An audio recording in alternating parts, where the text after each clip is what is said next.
이스라엘 들으라 생명의 말씀 야훼님은 우리의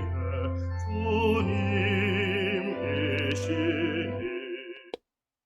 참 예수님, 안녕하세요. 오늘 성경 맛들이기 열왕기 학원 6장 1절에서 7장 20절까지 함께 읽겠습니다. 성부와 성자와 성령의 이름으로 아멘. 말씀은 바로 내 곁에 있고 내 입에 있고 내 마음에 있다. 주님 성령의 빛으로 저희 눈을 여시어 주님의 길을 보게 하시고 저희 귀를 여시어 생명의 말씀을 듣게 하소서. 아멘. 성부와 성자와 성령의 이름으로 아멘.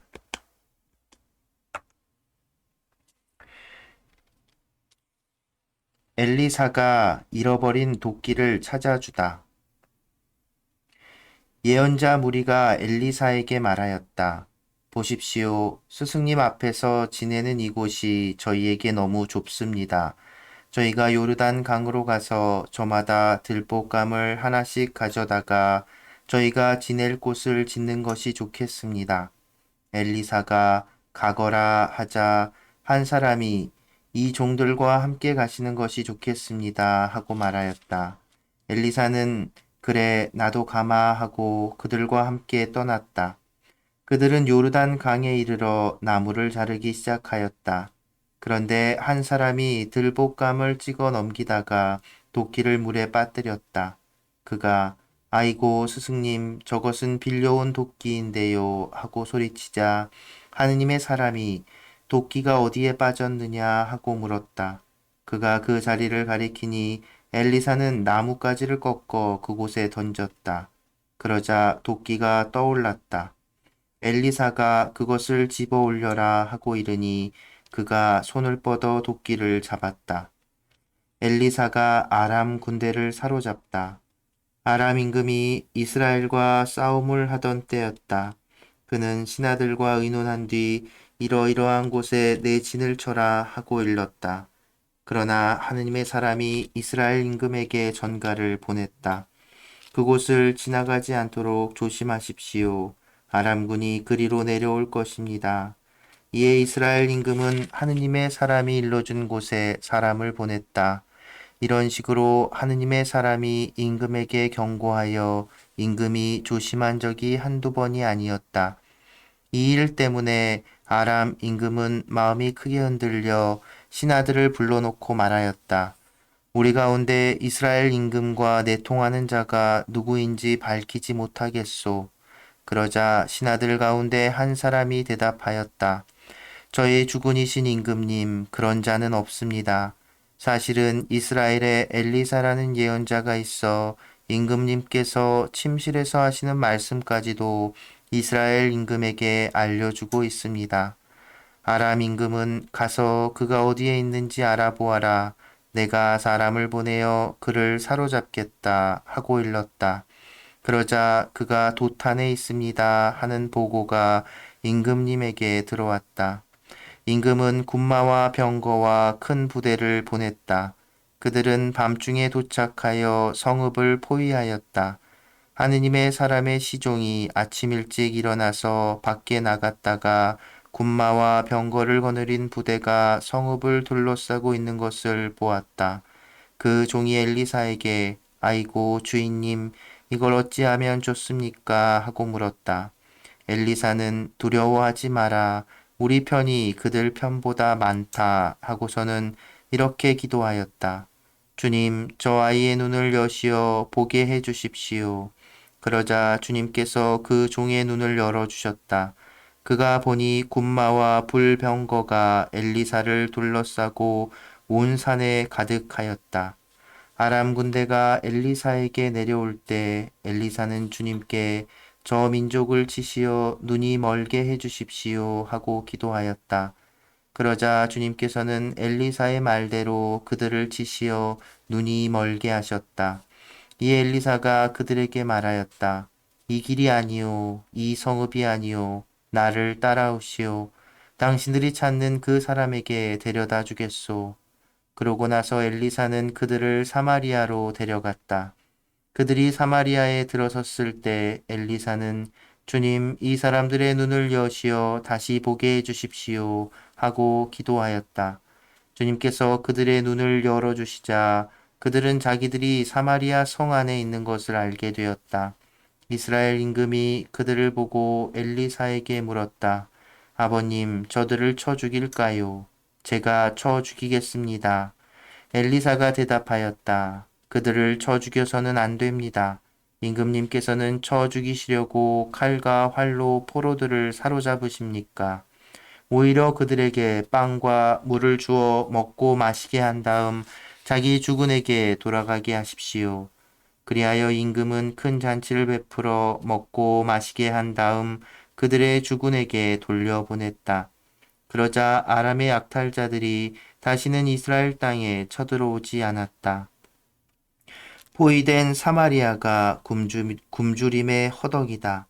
그러나 나중에 아람 임금 벤 하닷이 전군을 소집하고 올라와서 사마리아를 포위하였다.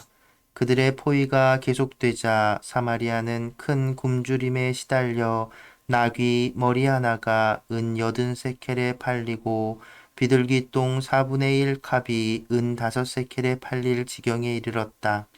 어느 날 이스라엘 임금이 성벽 위를 지나갈 때 한 여자가 울부짖었다. 저의 주군이신 임금님, 저를 도와주십시오. 임금이 대답하였다. 주님께서 너를 돕지 않으시는데 내가 어찌 너를 돕겠느냐? 타작마당의 곡식으로 돕겠느냐? 술틀의 포도주로 돕겠느냐? 그러면서 임금은 그 여자에게 도대체 무슨 일이냐 하고 물었다. 여자가 대답하였다. 이 여자가 저에게 당신 아들을 내놓으시오. 오늘은 당신 아들을 잡아서 같이 먹고 내일은 내 아들을 잡아서 같이 먹읍시다 하고 말하였습니다. 그래서 제 아들을 삶아서 같이 먹었습니다. 이튿날 제가 당신 아들을 내놓으시오. 잡아서 같이 먹읍시다 하였더니 이 여자가 자기 아들을 감추어 버렸습니다. 임금은 여자의 이야기를 듣더니 자기 옷을 찢었다. 임금이 성벽 위를 지나갈 때 백성은 그가 속에 자루옷을 입고 있는 것을 보았다. 임금이 말하였다. 사팟의 아들 엘리사의 목이 오늘 그대로 붙어 있으면 하느님께서 나에게 벌을 내리시고 또 내리실 것이다. 엘리사가 자객들이 오는 것을 미리 말하다. 그때 엘리사는 집에 앉아 있었고 원로들도 그와 함께 앉아 있었다. 임금이 자기 주변에 어떤 사람을 보냈는데 그 전령이 오기 전에 엘리사가 원로들에게 말하였다. 여러분은 저 살인자가 내 목을 베려고 사람을 보낸 것을 아십니까?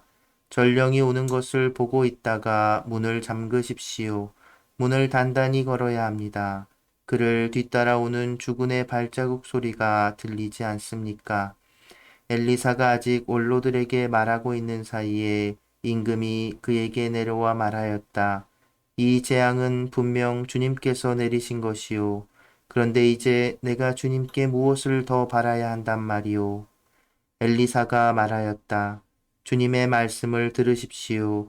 주님께서 이렇게 말씀하셨습니다. 내일 이맘때 사마리아 성문에서 고운 밀가루 한 스아가 한 세켈, 보리 두 스아가 한 세켈 할 것이다. 그때 임금을 부추갖고 있던 무관이 하느님의 사람에게 말하였다. 주님께서 하늘의 창문을 여신다 한들 그런 일이 일어날 리 있겠습니까? 엘리사가 대답하였다. 그대는 그것을 직접 눈으로 보게 될 것이요. 그러나 먹지는 못할 것이요. 아람군이 진지를 두고 달아나다. 그때 성문 어귀에 나병 환자 넷이 있었다. 그들이 서로 이런 말을 주고받았다. 우리가 죽을 때까지 여기에 앉아 있을 이유가 어디에 있느냐? 성읍에 들어가자 한들 성읍이 굶주림의 허덕이니 거기에서 죽을 것이고 그렇다고 여기 앉아 있어도 죽기는 마찬가지다. 그러니 아람군의 진영에 가서 항복이나 하자. 그들이 살려주면 살고 죽이면 죽을 수밖에. 그러고는 아람군 진영으로 가려고 해질녘에 일어섰다. 그런데 그들이 아람군 진영의 경계에 이르러 보니 그곳에는 아무도 없었다. 주님께서 아람군 진영에 병거 소리와 군마 소리와 대군이 쳐들어오는 소리가 들리게 하셨던 것이다. 그리하여 아람군은 서로 이스라엘 임금이 히타이트 임금들과 이집트 임금들을 고용하여 우리에게 쳐들어오는구나 하며 해질녘에 일어나 천막과 군마와 나귀들을 버리고 진영을 그대로 둔 채 목숨을 구하려고 도망쳤던 것이다. 이들 나병 환자들은 진영의 경계에 이르러 한 천막에 들어가서 먹고 마시고 은과 금과 옷을 챙겨 들고 나와 숨겨두고는 돌아가서 또 다른 천막에 들어가 물건들을 챙겨 들고 나와 숨겨두었다. 그런 다음에 서로 이런 말을 주고받았다. 우리가 하는 일은 떳떳하지 못하다. 오늘은 좋은 소식을 전하는 날이다. 우리가 아무 말도 하지 않고 내일 아침 해가 뜰 때까지 기다린다면 벌을 받을 것이다. 그러니 어서 왕궁에 가 이 사실을 알리자. 그리하여 그들은 가서 성의 문지기를 불러서 알렸다. 우리가 아람군 진영에 갔더니 거기에는 아무도 없고 인기척도 없었습니다. 그러나 군마도 메어 있고 나귀도 메어 있었으며 천막들도 그대로 있었습니다. 문지기들이 이 소식을 외치며 왕궁 안에까지 알렸다. 그러자 임금은 밤중에 일어나서 신하들에게 말하였다. 아람군이 우리에게 무슨 짓을 하려는지 내가 그대들에게 알려주겠소. 그들은 우리가 굶주리고 있는 것을 알고 진영에서 나가 들판에 숨어 있는 것이요. 그러면서 그들은 저들이 성읍에서 나오면 사로잡고 그 성읍으로 쳐들어가자 하고 생각하고 있소. 그러자 신하들 가운데 한 사람이 대답하였다. 이 성읍 안에 남아있는 군마는 이미 사라져 간 온 이스라엘의 무리와 같은 운명에 놓여 있습니다. 사람들에게 그 군마 가운데에서 5피를 끌어오게 하십시오. 그래서 그들을 함께 내보낸 다음에 지켜봅시다. 그래서 임금은 군마가 끄는 병거 2대를 끌어내어 아람군의 뒤를 쫓아가도록 내보내면서 가서 알아보아라 하고 일렀다. 그들이 아람군의 뒤를 쫓아 요르단 강까지 가면서 보니 길마다 아람군이 서둘러 도망치느라 내버린 옷가지와 장비가 널려 있었다. 전령들은 돌아와서 임금에게 이 사실을 보고하였다. 그러자 백성은 나가서 아람군 진영을 털었다. 그리하여 주님의 말씀대로 고운 밀가루 한 스아가 한 세켈, 보리 2수아가 한 세켈 하였다. 임금은 자기를 부축한 무관을 성문 책임자로 임명하였다. 그러나 그는 성문에서 사람들에게 밟혀 죽었다. 임금이 내려왔을 때 하느님의 사람이 말한 그대로다. 그때 하느님의 사람은 임금에게 이렇게 말했었다. 내일 이맘때 사마리아 성문에서 보리 2수아가 한 세켈, 고운 밀가루 한 스아가 한 세켈 할 것입니다. 그 말에 무관은 이렇게 대답했었다. 주님께서 하늘의 창문을 여신다 한들 그런 일이 일어날 리 있겠습니까? 그러자 하느님의 사람이 그대는 그것을 직접 눈으로 보게 될 것이요. 그러나 먹지는 못할 것이요 하였던 것이다. 그래서 그런 일이 그에게 일어나 그는 성문에서 사람들에게 밟혀 죽고 만 것이다. 성부와 성자와 성령의 이름으로 아멘. 말씀은 내 발의 등불이요 나의 길의 빛이옵니다. 주님, 저희가 성경을 생명의 말씀으로 믿고 기도하며 살고 선포하게 하시어 언제나 성령 안에서 평화와 기쁨을 누리게 하소서. 아멘. 성부와 성자와 성령의 이름으로 아멘. 참 예수님, 안녕하세요. 네.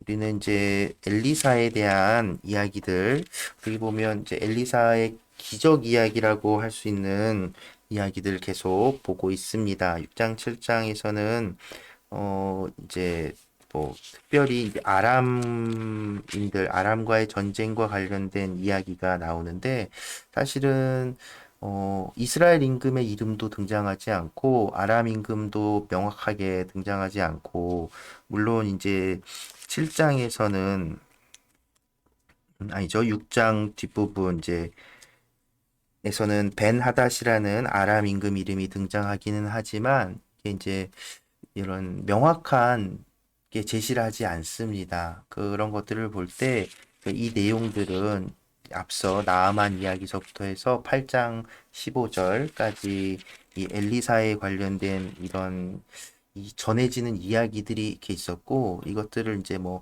역사적인 순서나 뭐 이런 것들을 크게 개의치 않고 이렇게 엘리사의 행적을 이제 전하는 것이라고 볼 수 있습니다. 근데 그것도 그 목적은 이제 엘리사가 하느님의 사람이라는 것, 그래서 엘리사를 통해서 전해진 그 말씀, 하느님의 말씀이 다 이루어진다는 것들을 이렇게 보여주고 있지요. 나아만 어제 봤던 나아만 이야기에서도 그렇고 오늘 이야기들에서도 뭐 도끼를 찾아주는 아주 작은 일에서부터 이스라엘을 아람 군대로부터 지켜주고 또 자기 그 예언자 자신인 엘리사를 아람의 어떤 정찰대, 아람 군인들로 아람 군대로부터 지켜내주는 이런 이야기들을 이제 통해서 엘리사가 이제 엘리야의 후계이고 그리고 이제 진정으로 하느님의 말씀이 그를 통해서 전해지는 그래서 그 말씀이 다 이루어진다는 사실을 이제 확실하게 보여주는 이야기들이라고 할 수 있습니다. 그래서 그것을 통해서 이제 엘리사의 어떤 권위를 이렇게 올려주는 거죠. 그러고 나서 이제 뒤에 나중에 이제 보면 엘리사가 그, 이스라엘의 왕인 아합의 아들 요람을 대신해서 이렇게 왜 그 저주를 퍼부었잖아요. 아합의 잘못으로 나봇의 포도밭을 빼앗은 그 잘못으로 이제 그 아들이 죽게 될 거리사는 그 이야기에 따라서 다른 사람 예후라는 사람을 왕으로 세워서 이제 어떤 이스라엘의 새로운 왕으로 그래서 혁명이죠. 또 혁명을 일으키고 그 예후를 통해서 이제 열왕기 하권 뒷부분을 보면 예후를 통해서 이제 그 뭐라고 할까요? 이스라엘의 어떤 그러니까 종교 개혁을 이렇게 새로 하는 그런 모습을 보이게 됩니다. 뭐 결국 그것도 그 결과론적으로는 실패로 돌아가지만 이제 그 내용들은 뒤에 이렇게 보게 될 거고요. 그래서 이 7장, 8장 15절, 15절까지 이 엘리사 이야기들은 어떤 열왕기 하권, 이제 열왕기 상권에서 엘리야의 어떤 업적들을 통해서 엘리야가 주장했던 메시지, 하느님께 돌아오라는 양다리 걸치지 말라는 이 메시지 이어서 이제 실질적으로 그것들 하느님께 돌아가는 게 어떤 개혁의 과정들을 보여주는데 그 개혁을 수행하는 엘리사를 이제 등장시키는 거죠. 그래서 엘리사의 업적들, 엘리사가 정말 하느님의 사람이라는 것들을 계속해서 8장 15절까지 2장서부터 보여주고 있는 부분이라고 할 수 있습니다. 그래서 이 부분은 이게 뭐 역사적으로나 뭐 어떤 연대기적으로 쓰여졌다기보다는 그냥 이제 전해져 내려오는 그 엘리사의 모든 그 영웅적이고 예언자적인 업적들을 이렇게 쭉 나열한 것이라고 보면 됩니다. 그래서 앞뒤가 좀 잘 맞지도 않고요. 사실 6장에서 아람군이 엘리사에 대해서 알게 돼서 엘리사를 잡으러 갔다가 이게 눈이 가려져서 그 죽을 위험에 또 오히려 함정에 빠졌는데 다시 살려보내주고 그 뒤로 아람군이 안 왔다 그러는데 바로 그 다음 내용에서 아람군이 이제 베나닷 아람 임금이 다시 이스라엘을 포위했다는 이런 내용들이 이렇게 왔다 갔다 하는 것들을 보면 이제 어떤 그런 역사적인 사실을 전하는 게 목적이 아니라 엘리사의 능력을 보여주기 위한 내용이라는 것 우리가 살펴볼 수 있습니다. 그리고 그래서 또 그 내용 중에 어 이제 아람군에게 포위돼서 사마리아가 이제 굶주리고 있으니까 이스라엘 임금이 이게 다 하느님의 사람 엘리사가 이게 저주를 퍼부어서 그런 거 아니냐고 이렇게 나무라러 오지요. 근데 그랬더니 이제 엘리사가 이제 이스라엘 백성을 도탄해서 구해내 하느님께서 다시 살려주실 것이라고 그래서 그것을 그냥 살려줄 거다라고 얘기 안 하고 그 앞서 얘기한 대로 왜 그 뭐죠 시세 음식물이나 이런 관련된 시세 예, 그 6장 25절에 보면 이제 나귀 머리 하나가 은 80세켈에 팔리고 비둘기똥 4분의 1 값이 5세켈에 팔릴 지경이 이르렀다. 그러니까 이건 굉장히 그 음식들에 대한 시세가 굉장히 올라갔다는 얘기거든요. 근데 거기에다 대고 엘리사가 뭐라고 얘기하냐면 내일 이맘때 7장 1절에 보면 사마리아 성문에서 성문 앞에서 되게 장이 열렸던 장소입니다. 그래서 고운 밀가루 한 스아가 한 세켈, 보리 두 스아가 한 세켈. 그러니까 이 시세가 뚝 떨어졌죠. 그 말은 뭐예요? 음식이 많아질 거라는 얘기죠. 이런 식으로 예언을 이제 전합니다. 근데 여기서 이제 그 무관 하나가 와 임금의 무관 하나가 그런 일은 하느님이 하늘에 창을 열어갖고 쏟아줘도 못할 안 될 거다라고 일어날 수 없는 일이라고 말하면서 말을 하게 되죠. 그런데 이제 이 이야기에서 저는 이제 그런 생각이 들어요. 우리도 때로 정말 우리 생각과 어떤 걸로는 막 고민하고 어떤 그 힘든 뭐 그 결정하지 못하거나 아무튼 고민이 있거나 막 이런 상황들이 있을 때 이걸 어쩌지 답도 없고 길도 보이지 않는데 때로 하나님께서는 우리가 생각하지도 못했던 방법으로 생각하지도 못했던 그 사건들로 그런 것들을 그냥 한 번에 해소시켜주는 그런 경험들 혹시 없으신가요? 예, 바로 이런 상황들인 겁니다. 단지 이게 우선 초자연적인 이런 모습만을 보지 말고 하느님의 뜻이 실현되는 그런 모습, 방법, 이런 것들로 봤을 때, 우리는 항상 지금 현재 시점에서 우리의 시선과 우리의 생각으로, 가늠할 수 있는 것들만 얘기하죠. 사실은 그 초자연적이라는 이야기도, 불가능한 것이 아니라기보다는 어쩌면 우리가 이해하지 못하는, 것이실 수 있다는 겁니다. 그래서 하느님께서 못하실 일이 없다. 하느님께 의지하라. 하느님께만 하느님만 바라봐라라고 하는 것은 어 우리의 생각과 우리의 어떤 이성과 이것만으로는 모든 것을 설명해낼 수 없음을 그 고백하고 깨닫는 것이라고 할 수도 있겠습니다. 그래서 이 무관은 역시 엘리사의 예언 받아서 그 상황을 보지만 사람들한테 그 음식들 막 이제 그 아람군 진영을 털러가는 사람들에게 밝혀 주는 그런 상황들. 그러니까 어떻게 못 먹게 될지는 몰랐지만 진짜 하나님의 말씀이 그대로 이루어지는 이런 모습들을 통해서 예언이라고 하는 것, 하느님의 말씀이라고 하는 것, 하느님의 뜻이라고 하는 건 그런 거예요. 우리가 생각하고 우리가 바라는 대로 되어지지 않는다는 겁니다. 때로는 그래서 우리에게 하나님께서 어떤 고통을, 시련을 허락하신다면 그것을 통해서 우리에게 당신의 뜻을 보여주고자 하는 그런 의미가 있을 수 있다는 것을 우리는 언제나 잊지 않았으면 좋겠습니다. 그래서 우리는 그런 모습들을 그 예수님께서도 보여주셨죠. 이 십자가라고 하는 것, 모든 것이 다 끝나는 것 같은, 그래서 아무것도 없어질 것 같은, 이제 그 상황에서 우리에게 부활이라는 우리가 생각하지도 못했던 그 영광을, 그 기쁨을 우리에게 보여주신 것이죠. 그러기 위해서 당신 자신을 저렇게 내어 주셨다는 것. 이게 정말 하느님의 방법이라는 것. 그래서 우리는 하나님께 의지한다는 것, 하나님을 바라본다는 것이 내가 바라는 대로, 내가 뜻하는 대로, 내가 생각한 대로 일이 되어지는 것이 아니라는 것을 기억했으면 좋겠습니다. 네, 오늘도 함께 해주셔서 감사드리고요. 그래서 오늘 함께 들어볼 노래는 개신교 CCM인데요. 참 좋은 노래입니다.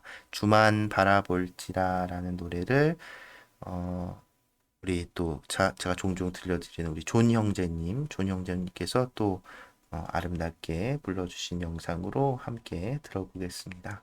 네, 하나님만 바라본다면 우리가 생각하지도 못하는 방법으로 우리를 이끌어주시고 지켜주시라는 것 잊지 마시고 오늘도 함께 해주셔서 감사합니다.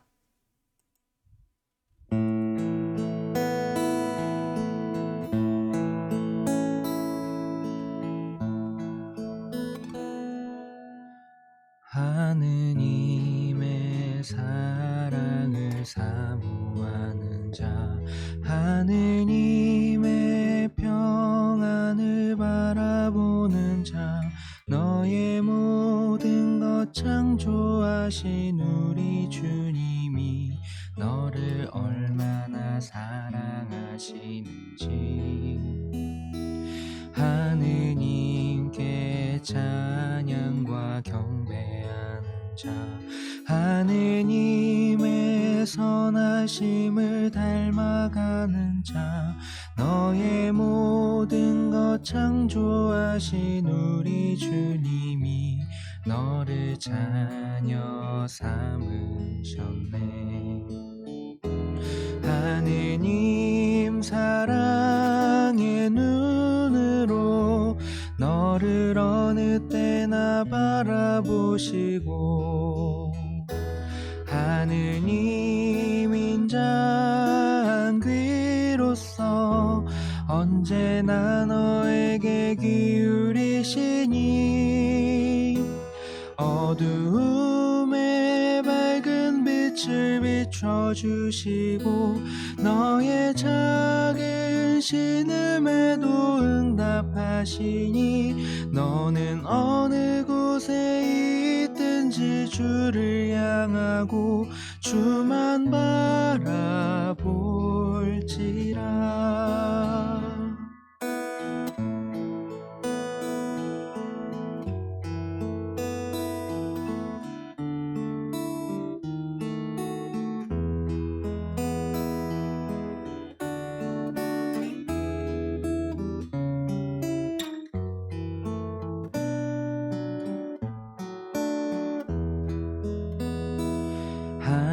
하느님의 사랑을 사모하는 자, 하느님의 평안을 바라보는 자, 너의 모든 것 창조하신 우리 주님이 너를 자녀 삼으셨네. 하느님 사랑의 눈으로 너를 어느 때나 바라보시고 하느님 인자한 귀로서 언제나 너에게 기울이시니 어두움에 밝은 빛을 비춰주시고 너의 작은 신음에도 응답하시니 너는 어느 곳에 있든지 주를 향하고 주만 바라볼지라. 주만 바라볼지라.